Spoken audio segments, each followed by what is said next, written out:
gang, ici Raph the Green Machine pour une autre vidéo de la AEW. Donc aujourd'hui je vous parle du show de dimanche qui a eu lieu.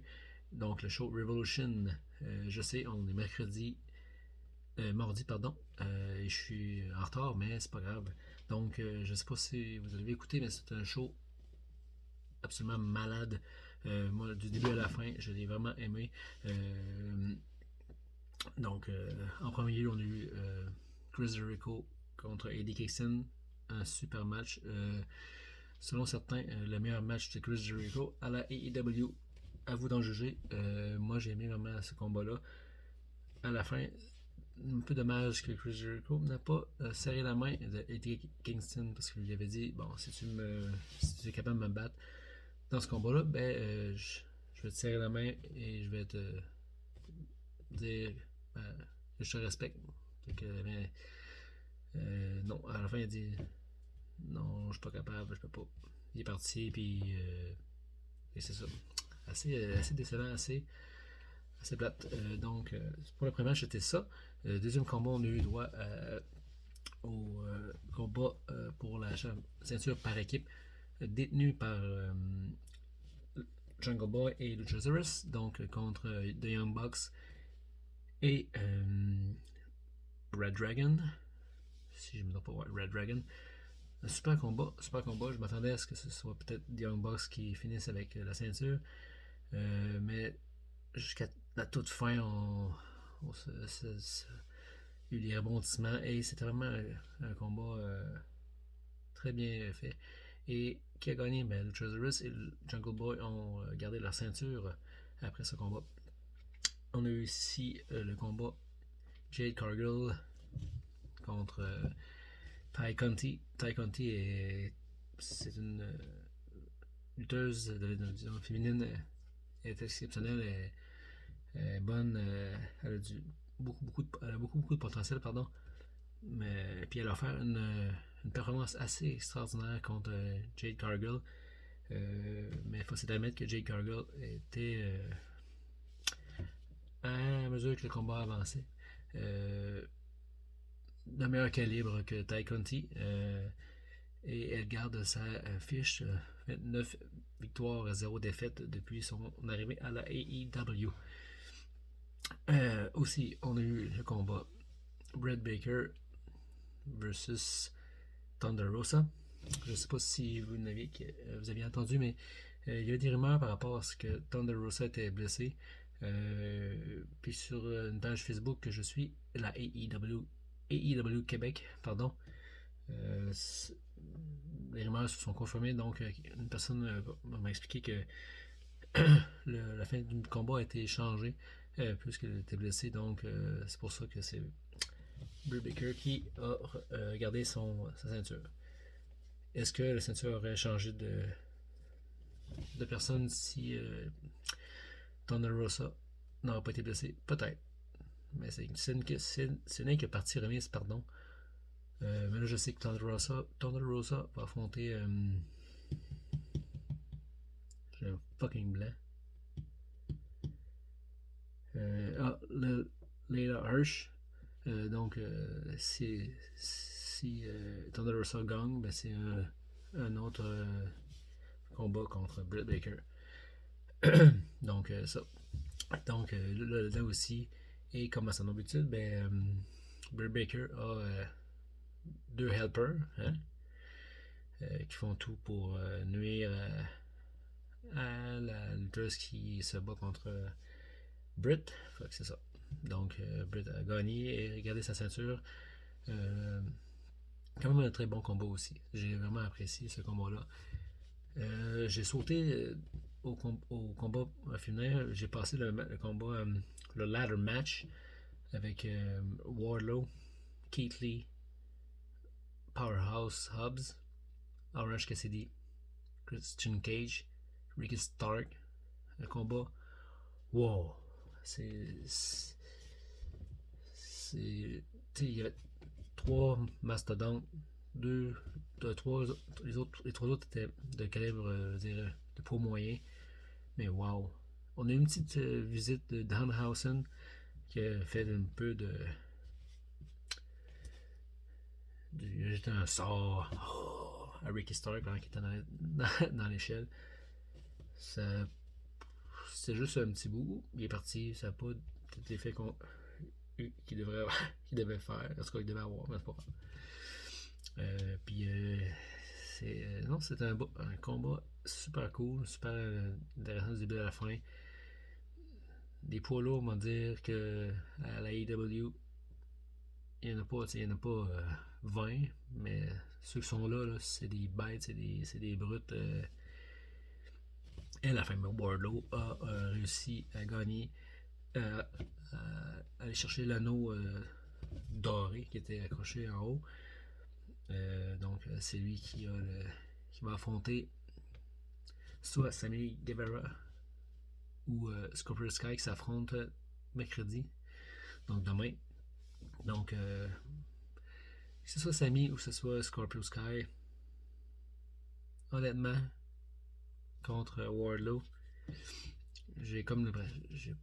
Je leur donne pas beaucoup de chance. Je sais que Sammy a battu Miro, mais Miro, c'est pas du calibre de Wardlow. Là. Wardlow, c'est quand même une bête, un monstre. Là. C'est sûr, non, il saute pas partout, non, il fait pas des culbutes, mais il est puissant, il est fort. Fait que c'est ça. Et aussi, on a eu le super dog collar match CM Punk versus MJF. Du sang, il y en a eu, du sang.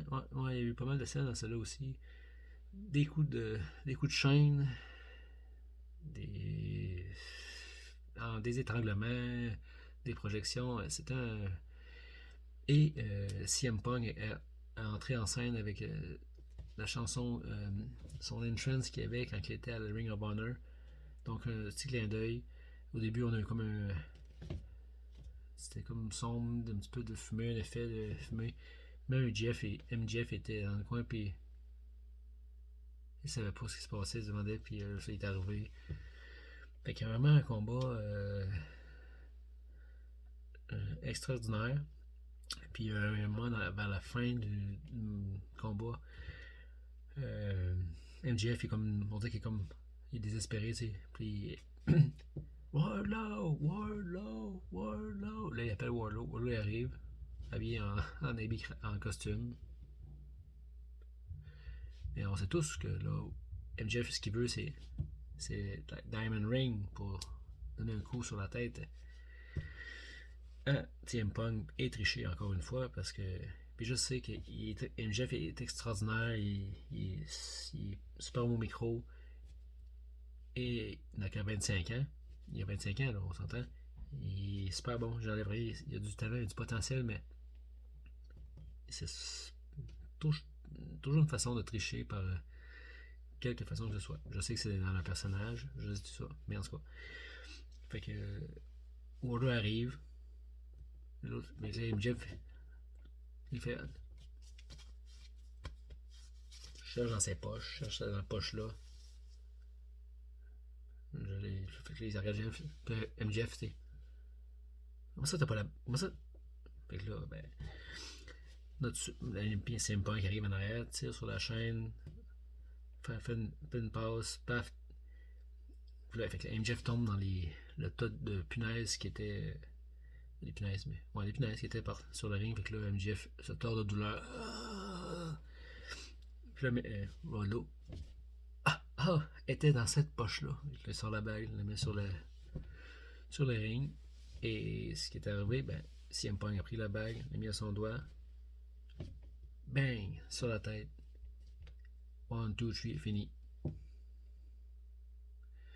1, 2, 3, that's it, c'était fini. Fait qu'un super combat, du sang en masse. Un bon vieux classique. On a eu le combat. Adam Cole versus Hangman Adam Page. Ça aussi, je m'étais dit, j'aime beaucoup Adam Page, je l'aime beaucoup. Je pense qu'Adam Cole, c'était son soir. Puis du début à la fin, ça aussi, des coups comme Adam Cole, c'est oh, l'arbitre ne va pas partir. Un coup entre les jambes, low blow. projection. C'était du Adam Cole comme on sait, comme on connaît, comme on a déjà vu à la NXT. Donc, qu'on l'aime ou qu'on l'aime pas Adam Cole, c'est tout qu'un lutteur. Puis il y a une performance quand même extraordinaire. Et pendant son super combat, mais Bobby Fish puis Ryan O'Reilly sont venus l'encourager, puis essayer de déranger un petit peu, puis ainsi de suite. Ça, je pensais que ça allait marcher, mais en bout de ligne. Ah oui! Puis là, ben, Adam Cole s'est fait attacher les mains par la ceinture de Adam Page. Il avait enlevé son pantalon. Excusez-moi, puis il l'avait attaché, puis il a eu le droit à 2 ou 3 super kicks. Au moment que Adam Cole fasse la même chose, ainsi de suite, enlève sa ceinture. Puis là, à partir de ce moment qu'il a eu la ceinture, c'était comme le début de la fin. Là. Paf, paf. Et même que Adam Page a même offert le finishing move de Adam Cole, descendu son iPad, projection de l'école, bang, coup de genou derrière la tête. 1, 2, 3. Ding, ding, ding. Et à la fin, alors que Adam Cole gisait par terre en train de voir des petits oiseaux au plafond ou des étoiles, ils ont pris la main d'Adam Cole, puis fait que beau geste de professionnel de la part d'Adam Page. Et tu sais, c'était quand même. Ah, j'ai oublié. Je suis en train d'oublier des combats. Oh, non, j'oublie pas des combats. John Moxley versus Bryan Danielson. Un super combat. Ces deux-là, là, ils sont. Ils en donnent des coups, puis ils en reçoivent. Ils en donnent, puis ils en reçoivent à la tonne. Des claques sur le chest. Moi, je sais pas, là, je fais pas de lutte, là, mais je sais qu'il y a une façon de donner les claques, mais quand on regarde le chest après, là, c'est des marques rouges, des contusions ici, puis. Mais c'est bang, bang, bang, bang, bang, ça s'arrête pas. Coup sur la tête, des claques encore. C'était un combat assez fou. Et je sais que. Pardon. Je sais pas si ceux qui l'ont. Il y en a qui l'ont peut-être pas regardé, mais. Ils se battent. Puis là, ça finit que. John Moxley gagne. Puis Nelson continue après ça, continue à taper dessus. Et qui arrive? William Regal arrive en courant, ça vient. Tu fais waouh! Il monte dans le ring, là il va voir John, il fait une claque dans la face. Il va dire hey, ressaisis-toi là. Après ça, il regarde l'autre. Puis là, ok, on se parle là. Serrez-vous la main. Et finalement, ils se sont serrés la main. Et là, est-ce que c'est un futur general manager? On ne sait pas. Il y a une rumeur qui dit qu'il pourrait diriger Ring of Honor, amener sa sauce un peu là-dedans, puis faire un peu ce qu'il a fait avec NXT. Donc, ça reste à voir. Puis là, j'espère que j'ai pas oublié le combat. En tout cas, je pense pas. Fait que j'espère que que j'ai pas donné d'indice, mais si vous l'avez pas écouté, je suis désolé des spoilers, mais si comment tu l'as écouté, puis pour toi c'est un show de la mort, partage, mets des commentaires en bas du vidéo.